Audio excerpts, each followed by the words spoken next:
Good morning from Panhandle Outdoors, America's only daily outdoor TV show. Your source for fishing, hunting, and information for folks who enjoy the great outdoors. Now sit back, relax. It's Panhandle Outdoors. Good morning, folks. Welcome to Panhandle Outdoors. I'm Winston Chester. Glad to hear on this Monday morning. Got a big week planned, all kind of special guests, some good information all week long. So let's get started today with our weather brought to us by our good friends at Gulf Coast Air Conditioning. Drew Pollard, hard-working crew, taking care of our everyday comfort needs. High 74, low 62. We're getting into March, so today's March the 4th. Our water temperature at the end of the pier is 63 degrees.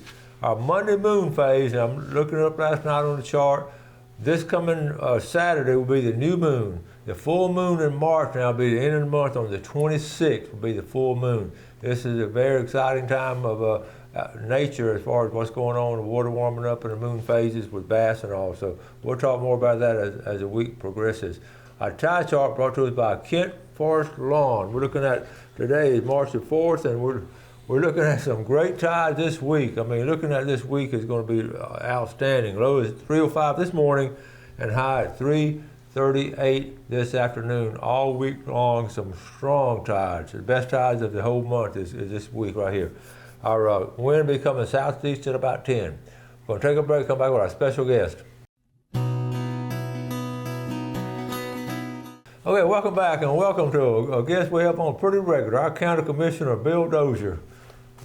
Always glad to have you, Bill. Glad to be here. It's always good to have outdoor people on all these commissions and all these government entities. It's always good to have them. Bill has done a great job, and this is your last term. You're not going to be running anymore. This is my last term. I'll go till this November, and then I'll chosen not to run again. I've been on the board for 20 years, and It's time for somebody else to do a little bit. Good deal. Like I always told y'all before, we have two categories. You have politicians and elected officials, and I consider Bill an elected official. I always have, and I hope people consider me one too. So anyway, right. We appreciate all the good things you've done. First of all, we want to talk about, last week we got word that the county pier, fishing, we all love fishing at the county pier, well, most of us do, but they're going to start charging for parking. I got all kind of phone calls and all that, but I want you to explain, what's going on, okay? We're going to Panhandle Outdoors, we're going to get to the bottom of this, and here's the man who's going to talk about it. Okay. Well, first off, what we were seeing a lot of tourists using the county pier as overflow parking. If they came down out of town and they had extra cars with them that they couldn't park at their condo or their motel, they just bring them all over to the county pier and park them and take up the space. Mm-hmm. We saw different bus services, limousine services telling the customers, oh, just park there at the pier and we'll pick you up there and take you on wherever we're going. Mm-hmm. So that was an issue, so that's part of it. But the other part is what we have done is in this, we made a decision that anybody who has an annual pass for fishing on the pier does not have to pay for parking. They have their annual pass to fish on the pier. They get they don't have to pay for the parking, and so that is that's geared directly to the fishermen that come out to the pier. You figured it up. How much is it a day? A day for a $80 annual pass to park is 22 cents a day, and so for 22 cents a day to park all year long. Yeah, and the fishermen get to fish there. Fishermen, they have their pass for the pier. They don't have to pay a thing. That's awesome. Thank you for doing that. Oh, sure. Yes, sir. You always hear, and everybody gets all excited, and I do too. I said, we got to check this out, and sure enough, we got to check it out. You see where we are now. So I wish all the county commissioners and city commissions and all these different counties would not charge a sportsman for these kind of things, but we don't have time to get into that. You sent some pictures, and we're going to go over some pictures. Okay. And the first picture you sent, I want to thank you for coming to you took this picture here or what? I took that picture. Yeah. I want to thank you for coming to ribbon cutting. It was a very special day. It was so good seeing you there. It was a special day, and it's a big deal. I graduated from Bay High School. I wish that we had an outdoor class at Bay High like Mosley has. That's an outstanding class. Well, we're very proud of it, and we're going to continue it, and we're going to try to get it in all the schools in the state of Florida. Yeah, we're going to try to do that. That's Okay. great. But anyway, so you've been taking some good pictures. So what's been going? Tell us about this one. Well, now that's a picture that I took off the back of the boat when we went out to deploy the vessel. We sunk this vessel, and we were headed. That was the sun coming up, and so I took a shot of that. The sun coming up. It was all dark when we left the dock, and so I took a bunch of pictures, but that's just one that I sent you that of the sun coming up there, and it's a beautiful morning when we were out sinking that vessel. Well, you know, the sunrise out on the Gulf is just breathtaking. Yeah, it is. It is. Yeah. So here it is. So what's going on? Well, that's a full steel vessel, historic vessel that is it's 130 foot long, and you can see on the back of it we had some pancake reefs on there, attached to the back. Right here. Right there, yes, sir. And then in other areas we had some triangle pyramids on there. So we had different type of structure on that vessel when we sank it. And we sank it about 25 miles southwest of the pass, straight out southwest. And it was 129 feet deep. That's great. So that's great. I didn't realize when you told me that you put all the stuff on top of it. Everything stayed together as it went down. Everything stayed together as it went down. It was all tied to it. So as it went down, and so what that'll do, instead of just a flat deck, it'll have this structure on there that will attract the fish. Yeah, that's so smart. Yeah. And I guarantee the fish already around it. Oh yeah. Divers went down right after it sank, and they said that there was some fish just coming around for curiosity, and just want to check out what's new in the neighborhood. What's new in the neighborhood? Yeah. Check this out. Yeah. Okay, and here, this is another picture of it here. That's the full vessel. Okay, you see the reefs on it. Mm-hmm. Yes, sir. You see the pyramid reefs that we have on it on the front deck, and they were attached to it. So they just didn't float off when we sank it. So that's a good sized steel boat. Wow, that is. So yeah. Anyway, while we're talking about, we'll finish up on the boats in this segment. It's already, we got the numbers, and it's 160, 130 feet? 129 feet. 29 feet deep, and that's going to be ideal for the recreational guy to run out there. It'll be ideal for both fishing and diving. Yeah. They're all public numbers. Yeah. And so you can get them off of our website. And we start combining, what Mexico Beach Reef Association doing, and then what we're doing now in Bay County. This is going to be, and then in Walton County, they're doing something too. They're doing something also. What's going to be? This was a combined effort from Bay and Walton County. Okay. And so we brought a lot of this together, working as a team to accomplish this, and so they have a hand in this as well. Good deal. Good deal. Let's take a break. We'll be right back with Bill.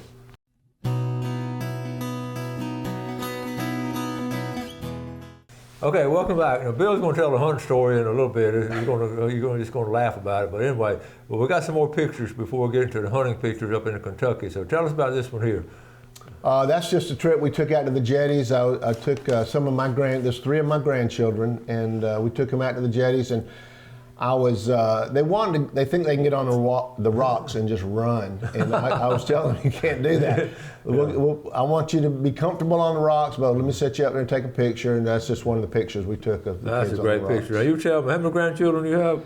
We have 17 grandchildren. 17? Yes. And line them up. yeah, we have quite a crew. Okay, sure what we got here? That's just a beautiful picture that I took of the sunset, and I was out on some property that on the other side of the county, and I just thought I'd share it with you. That is beautiful. We have so many beautiful sunsets in Bay County. We do. We almost take them for granted, but we have so many. We got a hunting picture here, so tell us about this one here. Okay. Now that's a trip we took up to Kentucky, and that's just one of the. Some of the guys got together to show just a few of the deer that were killed. That's my son on the left, Randy. Okay. And then there's some other friends of ours. But I took a trip up to Kentucky. He and I went up there with another son back in November during their gun season. Okay. And that's just a few of the deer that we killed, and they lay them. They have a tradition where they at the end of the day and end of the week they'll lay all the deer out and see who's got the biggest deer and see, just kind of do a little comparison there, and it's a lot of fun. Well, go ahead. I'll tell you, it'll be a good time now to tell the story that you told me about going up to Kentucky. Now, we understand how big the deer are in Kentucky, so you understand that as you tell the story. Yeah, so we went up in November to gun season in Kentucky, and everybody told me, said, look, you're from Florida, so don't just shoot the first thing that comes along. All the deer down there are so small. So I said, okay, well, I won't shoot the first one. And sure enough, I saw some does come by, and then all of a sudden this huge buck came by. And I was thinking the whole time, okay, don't shoot the first one. Don't shoot the first one. We'll let this bigger one's behind it. It's going to come. And so I let that one walk, and he was so close I could have hit him, thrown a rock at him and hit him. But I let it walk and did not see another shooter the whole time I was there. So I got when I got back to the camp, the guys at the camp, they kind of ragged on me. They gave you a hard time. They gave me a hard time. Boy, you passed up that big buck. Yeah. So I told them, coming back next year, and I'll get the first one I see. But cool. that was a lesson learned.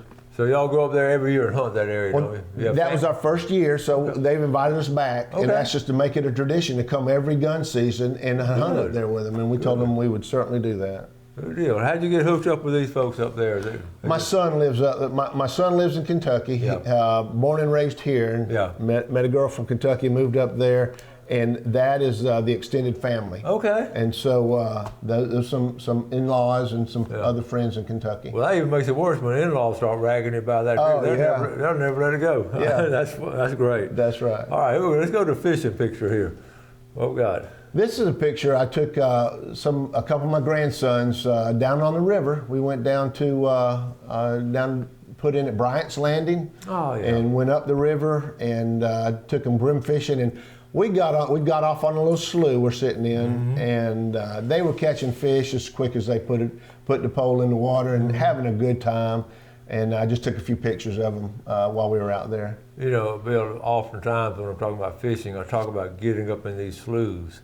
And it's such good fishing. It's peaceful up in there. Oh, yeah. And you took the kids up there. Yeah. And once you find them in there, they're going to stay there. They will. And we found a log that had fallen down, and we were fishing around that log, and it was just as fast as we could put it in. They were pulling them up, and to them, I mean, was a great time. Oh, that's a great memory. They just some great memories for them. And okay, there's another picture of them here. That's them. That's on the boat back in that same slough fishing.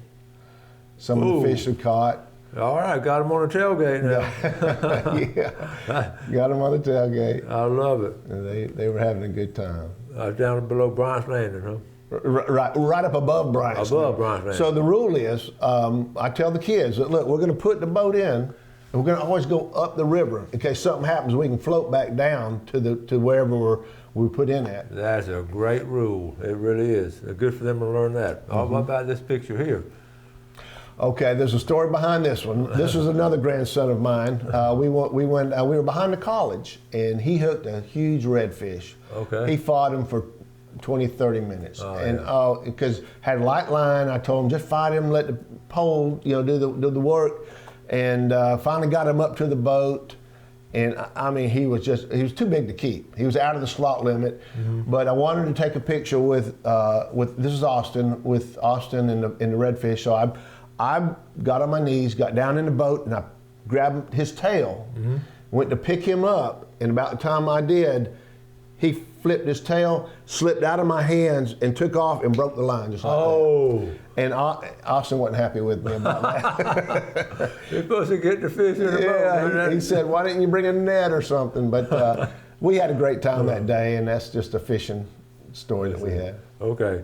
Now, let me go back to the next section. With that's a good set of pictures right there. And so now we'll go from fishing back to hunting. So what do we have here? This is one of my grandsons up in Kentucky. This is one of the bucks he shot last year, which is a nice buck. Yes, it is. So he shot that on the same property we were hunting on when I went up there. All right. This is another grandson of mine up in Kentucky that he was just sitting in my deer stand, my climber, and I took a picture of him. Just thought that was a cute picture. We're getting him started early.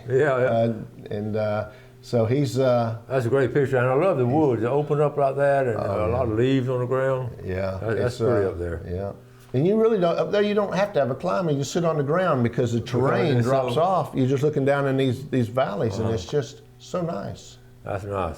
What about a big gobbler here? Yeah, nice gobbler. Another grandson, different grandson that this is up in Kentucky as well. That's his brother of the grandson who shot the deer. He shot that nice gobbler last year during turkey season. Oh, that is a nice one. Yeah. And I got one more here. This is huge. This is one that my son sent me. Every now and then he'll just send me a picture and he'll say, and the caption on this one he sent to me says, "Dad, this is in our backyard right now." Oh my goodness. And so he's got a game camera that shoots them right to his phone. And so he sent me that picture just showing me that the deer that are coming up in his backyard. Wow. and all. So. Yeah, it's some nice deer in Kentucky. That's right. I was wondering, do they ever are there any bears up in that area? Or do they have any bears up in that area? They don't have problems in where they are with the bears. Okay. I'm sure that I'm sure there are bears up there, but where they're hunting, he doesn't talk a lot about any bear problem up there. Good deal. Which is good. That's great. Yeah. We're going to take our final break and be back with Commissioner Bill Dozier.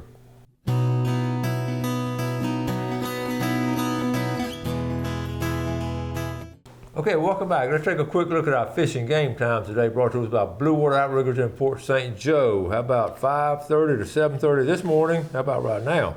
And 5:59 to 7:59 tonight. Appreciate Blue Water Outriggers bringing that to us. Now, let's get on some local stuff here. As a county commissioner, y'all doing, I know y'all doing all kinds of neat things, and this is one thing right here. So, Bill, tell us about this map. Where are we in? Okay, that is showing the design that we are going to be building up on Highway 388 in Econfina Creek. This is an area that's historically has been real dangerous for people getting out of the canoes because the traffic goes by so quick. So we're going to build this for primarily for safety for canoers and kayakers and small boats that exit the water there. Because a lot of people will put in at Highway 20, canoe down the creek. This is where they get out. And so we're trying to give them a safe place to get out. There'll be a dock there. We're going to do some improvements on the, right now it's a dirt launch. We're going to do some improvements on that and bring that up to standards, and then have a parking area where people can turn through the parking area and get out safely. And you can see that you give them plenty of room to do that, and that has been an unsafe spot for years. And I know y'all been working on it, and this is a great solution to have that big parking area. Nobody has to get out on the highway. They just take out right there. That's right. And that's a beautiful, between it and 388, that's pure nature right there. It is. And we worked in conjunction with our TDC, taking some of the money from TDC and use this as ecotourism. And it benefits the locals, and it benefits people that anybody who wants to use it. So now we also have some room up above that we can do some expansion when we can get some more money. Great. But this was a great first start, and we'll be able to, in time to come, we'll be able to expand the parking lot for the future. Okay, that is great news. And then also, we're talking about you're still doing the old pass study. Still doing the study on the old pass, and I'd like to encourage people to go to our website to take a survey that we're asking people to look at. Survey's all about what you think about opening the old pass and how it would affect you as boaters, and just as the local public, what is your opinion on opening the old pass and about the boating situation there? And there's pros and cons on both sides, and I see them, and it's so just go and voice your opinion about it, and let them know as a public and outdoorsman what you feel about it. And what we'll do with this information, this is part of the study, part of the packet that we're going to take to the state when we ask them for a permit and trying to get that permit. This whole effort is worked towards the state giving us a permit so we can move forward to open it. Right now, the state has a very high hurdle for us to go over, and we're working very hard to go over this hurdle, and so they just put more roadblocks in front of us, but we keep going through them. We're going to get this done eventually. Okay. That's my goal, anyway. That's your goal. Yeah. And the High Point boat ramp up there at Deer Point, what's going on with it? We're continually working on that. Right now, we've taken the docks down, and we're going to be bringing brand new docks in there, putting new docks up for the fishermen there. I know that boat landing is the premier place for the bass fishermen to go when they have tournaments and all. And so we're trying to make sure that we meet their needs and make it a good ingress and egress, getting boats in and out of that boat landing. It is a great location, It is. Just coming in, got a high bluff, everything's really nice there, and there's been a lot of tournaments and picnics and all kinds of things. Yeah, it's a great boat ramp. And this is what we're talking about, having public land for ingress, egress, and taking care of it. And it's so good to have our county commissioners that realize that and help us out on these things. And other counties aren't as fortunate, but I know y'all done a good job with it. Right, and one of the goals we talked earlier on about the parking at the pier and the fees are going to be raised there. One of our goals is to take that money and use it on these boat ramps and for parks and recreation in town where the local people don't have to pay an extra cost for it. And so that's one of our goals. Yeah. Now, as far as I know, do we have to pay for any boat ramp, any boat launches? No, in Bay County? Not in Bay County. No boat launches. Do you other county, Panama City? We don't do it in Panama City. We don't do it in Bay County. But what about you other places like Mexico Beach, St. Joe, Apalachicola? They're all charging fees to launch boats there now. But here in Bay County, I'm very proud to say we're not doing that.